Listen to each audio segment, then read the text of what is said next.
आपके चरणों में मैया ये जीवन हमारा आपके चरणों में है और मेरा ये परिवार सारा आपके चरणों में।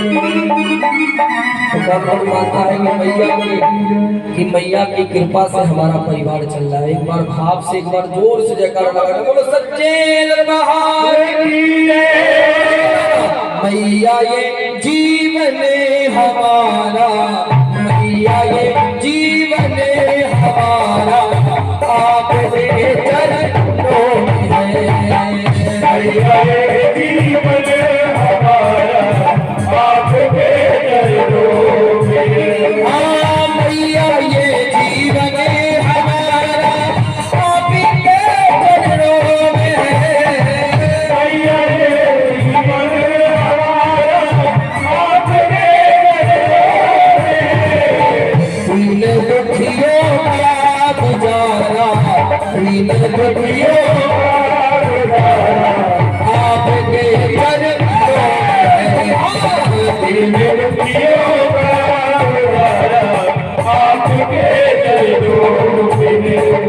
खाली ताली बजाना, एक दो तीन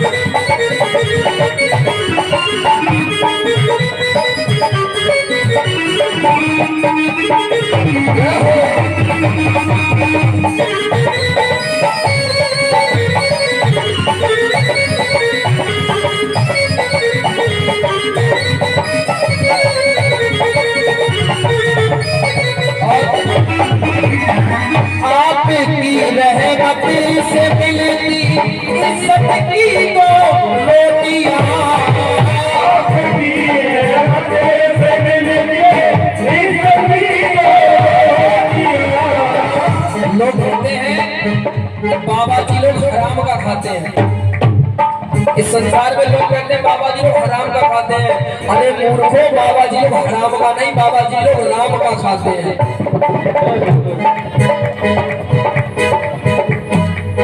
थोड़े समझ क्या करता है हमारा। 12 बजे दिनचर्या शुरू होती है रात में और सुबह 9 बजे तक दिनचर्या चलती है। उठो, उठ मिलेगा 12 बजे। 12 बजे तो आज के लोग सोते हैं,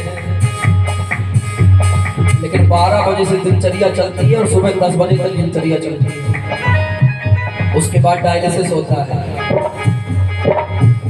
कहना आसान है कि बाबा जी लोग हराम का खाते हैं, लेकिन कभी बाबा जी लोगों की तरह कह के देखो। जो असली संत होगा वो कभी किसी के आगे हाथ नहीं फैलाएगा। ये बात नोट कर लेना। जो असली संत होगा वो कभी किसी के आगे हाथ नहीं फैलाएगा, वो कभी किसी से कुछ मांगेगा नहीं, क्योंकि जो असली है वो जानता है कि वो देने वाला जो है सो वो है। ये क्या देंगे महाराज? हमारे महाराज जी बताते हैं गृहस्थ लोग जो हैं, अब वृंदावन गए, रास्ते में देखा भंडारा चल रहा है, हलवा पूड़ी, सब महाराज वहीं रुक गए, हाथ बढ़ा दिया, बोले हम भी खा लेंगे। अब पुण्य तो कुछ किया नहीं, घटा हो रहा है। संसार में जान दो क्या चल रहा है, बोले थोड़े पाप कर्म करो और वृंदावन जाके कुछ रुपए देके भंडारा कराएंगे तो फाइनल हो जाएगा। बोले फाइनल नहीं होगा, डबल चलेगा, फिर डबल।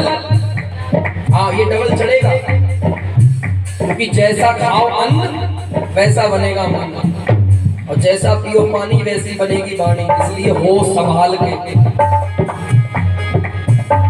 भोजन भी ऐसा पाना चाहिए तो भोजन हो। आजकल जानते हो क्या होता है, वो बेचारे जानवर को टांग दिया है लोहे की उसमें, अब नीचे से आग लगा दी, अब वो घूम रहा है, धीरे धीरे वो पक रहा है, बेचारा तड़प रहा है। ऐसे के साथ जानते हो क्या होता है? अरे वो महाराज खबर आई, पूरा परिवार गाड़ी में बैठ के जा रहा था और गाड़ी में आग लग गई, सब भुन गए। यही होता है, अगर किसी को भून के खाओगे तो महाराज भूनना पड़ेगा। ये जीव का स्वाद लेने के लिए दूसरे जीव को मार मार के खा रहे हैं। बेचारा वो तड़प रहा है, वो बोल नहीं सकता है, तो उसका मतलब ये थोड़ी ना कि हमारा मन जो करेगा हम मार मार के काटेगा। ऐसे के साथ जानते हो और क्या होता है? या तो भून जाते हैं या तो उनका मांस जो होता है ना वो सड़क पे पड़ा होता है फटा हुआ, और उसे चीर के हुए नोच नोच के खा रहे होते हैं। इसलिए भैया सावधान, जो खाने योग्य चीजें उसे ही खाओ और किसी को नहीं खाओ। वो भी प्राणी है, उसमें भी जीव है। 84 लाख काटने के बाद फिर मिलाए, जिस योनियों में वो है उस योनि से निकल के हम भी आए हैं। कभी किसी गधे को माला करते हुए देखा है? ऐसा कोई बताओ, कभी घोड़ा बैठ के भजन कर रहा हो, राम राम राम माला कर रहा हो? नहीं। ये क्वालिटी किसके अंदर है? हम लोगों के अंदर, क्योंकि हम बैठ करके माला कर सकते हैं, लेकिन हम नहीं कर रहे हैं। भगवत गीता में भगवान श्री कृष्ण ने कहा है कि अंत समय में जिसका स्मरण होगा, जहां आपका चिंतन होगा, अगली योनि वही है। जड़ भरत जी पूरे जीवन भगवान का भजन किया, और जब अंत समय आया तो एक हिरण के बच्चे को देखकर मोहित हो गए और हिरण की याद में प्राण त्याग दिए, तो अगला जन्म हिरण का मिला है। पंडित जी, पुरंजन, आप भागवत कथा करते हैं, मैंने देखा है। पुरंजन अपनी पत्नी में इतने आसक्त थे कि पत्नी के वियोग में मरे तो अगला जन्म उन्हें स्त्री का मिला। इसलिए भैया काम करते रहो, झाड़ू भी लगाते रहो, खाना भी बनाते रहो, ऑफिस भी जाते रहो, लेकिन अंदर भगवान का नाम गुनगुनाते रहो। जीवन तभी सार्थक है। ये जरूरी नहीं कि माला लेके बैठो तो भजन होगा। अरे भजन तो हम तब भी कर सकते हैं, खाना बना रहे हैं, अंदर ही अंदर गा रहे हैं श्री कृष्ण गोविंद, खाना बना रहे हैं, वो अंदर गा रहे हैं, मन में चल रहा है। अब कोई बाहर वाला थोड़ी ना जानेगा कि भजन हो रहा है। ऑफिस जा रहे हैं, गाड़ी से गाड़ी में बैठे चल रहा है श्री कृष्ण गोविंद, क्या जाता है, लेकिन होता नहीं, भजन नहीं होता है। सब काम हो जाएंगे महाराज, भजन नहीं होगा। बोले भजन करने के लिए कौन है? बोले भजन करने के लिए बाबा जी लोग हैं, तो हम काहे को भजन करें? तो बाबा जी करेंगे। हाँ, ये बात भी याद रखना। हम एक जगह कीर्तन कर रहे थे, हमने कहा भैया चलो स्वर्ग चलेंगे, कौन चलेगा? किसी ने हाथ ही नहीं उठाया। एक भैया बोली हम काहे को जाए स्वर्ग, तुम जाओ, अबे हमें और रहना है। अब आप दिमाग लगाइए कि हमको ये संसार कितना अच्छा लगता है कि हमको स्वर्ग भी बेकार लग रहा है, हम नहीं जाएंगे। कोई व्यक्ति जब जिसका शरीर पूरा होता है उसके आगे लगते हैं स्वर्गीय फलाना फलाना, लेकिन कर्म चाहे नरकीय वाले हो, लिखा स्वर्गीय जाएगा। राम नाम बोलो, इससे बोलो राम नाम। ये कब बोला जाता है? विडंबना पंडित जी देखिए, जब आदमी कोई मर जाए तो बा को सुनाया जाता है राम नाम सत्य है। अब वो मरा हुआ क्या सुनेगा, क्या सत्य है? जब तक वो जीवित था तब तक नहीं बताया क्या सत्य है। अब मरने के बाद उसके कान के पास में चिल्ला रहा है जोर जोर से राम नाम सत्य है। अरे भगवान का नाम तो सत्य था, सत्य है और सत्य रहेगा, लेकिन भैया ये संसार असत्य था, असत्य है और असत्य रहेगा। यहाँ इतने बैठे कोई कह दे, यहाँ इतने बैठे कोई किसी को प्रेम नहीं करता, हकीकत है, कोई किसी से प्यार नहीं करता, मतलब की सब रिश्तेदारी है। अभी हम अपनी बता रहे हैं, अभी हमारे शरीर में कोई रोग लग जाए तो हमारे परिवार वाले हमें उठा के फेंक देंगे, बोले कौन करवाएगा दवाई को।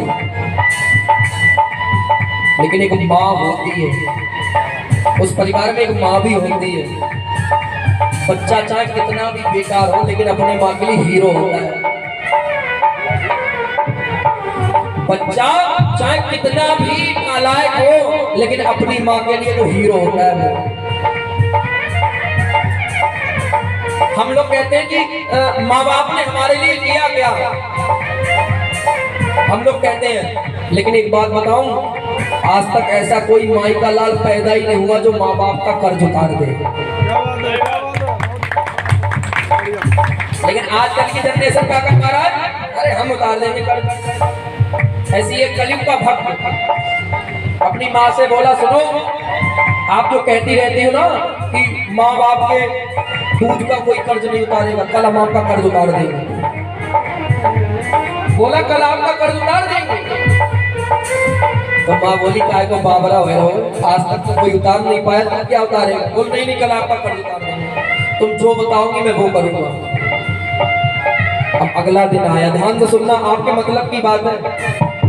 अगला दिन आया, रात हुई, माँ ने कहा सुन तू कल कह रहा था कि तेरा कर्ज उतारूंगा, सुन आज रात मेरे बगल में खटिया डाल कर लेट जा। अब उसने चारपाई लगाई, इधर माँ लेटी इधर वो लेटा है। अब रात के 12 बजे माँ ने उसे जगाया और कहा बेटा जा एक गिलास पानी लेके आना। अब कर्ज उतारना था, उठा एक गिलास पानी लाया, माँ ने थोड़ा पिया और जहां वो लेटा था उसके बिस्तर पे डाल दिया।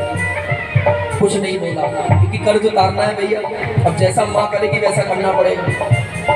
फिर सो गई माँ। कुछ देर बाद 15-20 मिनट के बाद माँ ने फिर उठाया, बोले लाला जा एक गिलास पानी और लेके आया।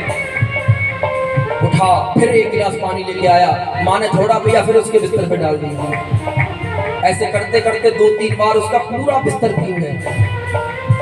जब 5वीं बार माँ ने उसे उठाया, बोले लाला जा एक गिलास पानी और लेके आई हूँ।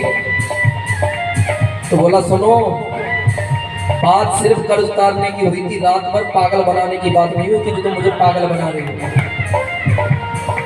ये क्या लगा रखा है कि एक गिलास पानी लेके आओ, थोड़ा पीती हो मेरे बिस्तर पे डाल देती हो, पूरा बिस्तर भीग गया, मेरे कपड़े सब भीग गए।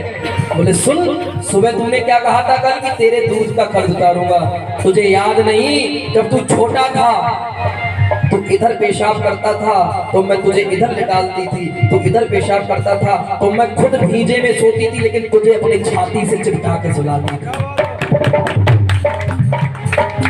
मैं तुझे अपनी छाती से चिपका के सुलाती थी और आज तू कह रहा है कि बस थक गया, इतने में थक गया।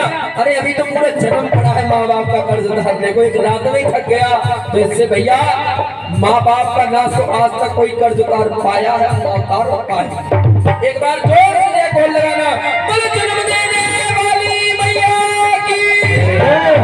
इसलिए ओ मैया ये जीवन हमारा, मैया ये जीवन हमारा, आपके चरणों में, आपके चरणों में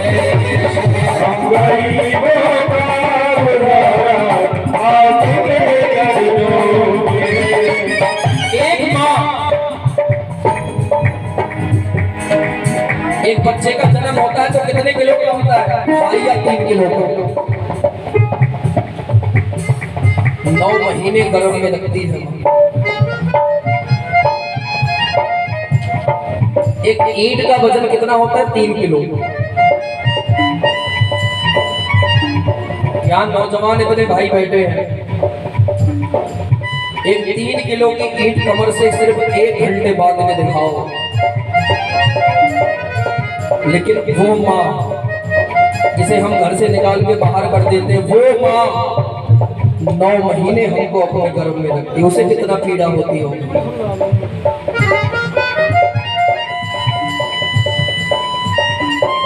इसलिए हमारी तो यही प्रार्थना है श्री जी से, श्री जी इस बार तो आए धरती में, लेकिन अगली बार हमें इस जहान में मत भेजना, क्योंकि ये संसार ना तो खुद भजन करता है ना दूसरे को भजन करने देता है। अभी हम छुट्टियां रखा लें, तिलक लगाएं, धोती कुर्ता पहने तो हमारी लोग हम पे हंसेंगे, बोले देखो वो पंडित जी जा रहे हैं। लेकिन उनका हमें बड़ा नियम अच्छा लगता है महाराज। इतने से लेके इतने बच्चे के सिर पे उनका नियम है 5 टाइम, तो वो 5 टाइम की अदा करते हैं। और हम एक बार मंदिर जाते हैं तो इतना बड़ा घमंड आ जाता है हमारे अंदर, है हमसे बड़ा पंडित है कोई दुनिया में कोई नहीं। बराबरी करो तो वहां करो, वहां इतना लंबा लगा के निकला करो तिलक। लेकिन हमारे नौजवान तिलक लगा, यहाँ देखो यहाँ कई के लोगों के माथे सुने हैं। लेकिन एक बात है, दरबार में सुना माथा लेके नहीं बैठना चाहिए। आप लोगों ने मैया की जोत के दर्शन नहीं लिए? किसने लिए जोत के दर्शन? यहाँ चल के कौन आया था? कुछ चढ़ाने आए थे माँ के चरणों में? आए? बहुत बढ़िया। इसलिए भैया सबसे निवेदन है, हिंदू धर्म को बचाना है तो अंदर जो हिंदुओं के संस्कार है उसे डालना पड़ेगा। बोलो सच्चे दरबार की, दुर्गा मैया की, मिलके गाओ। ओ मैया ये जीवन आपके चरण, मैया ये जीवन, आइए दोनों हाथ उठा के ताली बजा के मिलके।